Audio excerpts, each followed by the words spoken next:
Joseph Goebbels was the propaganda minister for the Third Reich. And in 1938, he was promoting on behalf of a global cartel.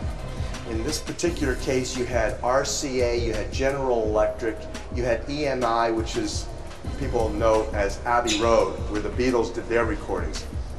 You had these organizations, along with the United States Navy, that were serving a Rothschild-Rockefeller banking cartel's agenda to develop war technology through acoustics and acoustic science. They had determined that there were certain frequencies that would cause mass hysteria. That's what they were looking for. They were looking for psycho-emotional triggers that would induce stress, induce illness, induce confusion, and mass hysteria. And of course, if you think about it, naturally they would be looking for how to use music, how to apply music to the media, to film, to radio, that would actually increase the markets for pharmaceuticals. So who was, in 1938, the major pharmaceutical industrialist? Well, it was Rockefeller Standard Oil Company, allied with IG Farben, Germany's leading industrial organization, that for all practical purposes was the Third Reich. Their top officials were the top SS.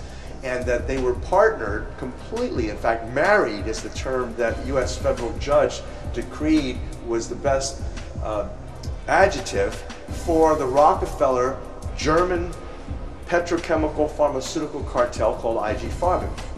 And so they had started, the Rockefeller Archives and the Rockefeller Foundation, when they started eugenics, which was the racial hygiene, before Hitler called it racial hygiene, it was called eugenics. And they were looking to control certain unwanted populations by inducing illnesses genetically and causing sterility through injection of everything from viruses, etc. So that, and chemical toxicity.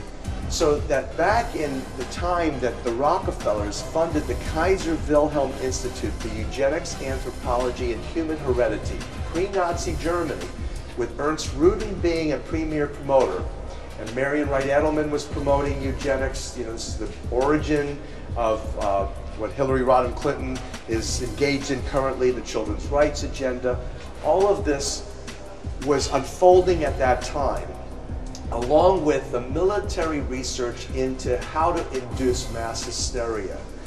And so it was determined that a 440 hertz frequency was the, quote, best frequency for standard tuning by these same experts in acoustic science.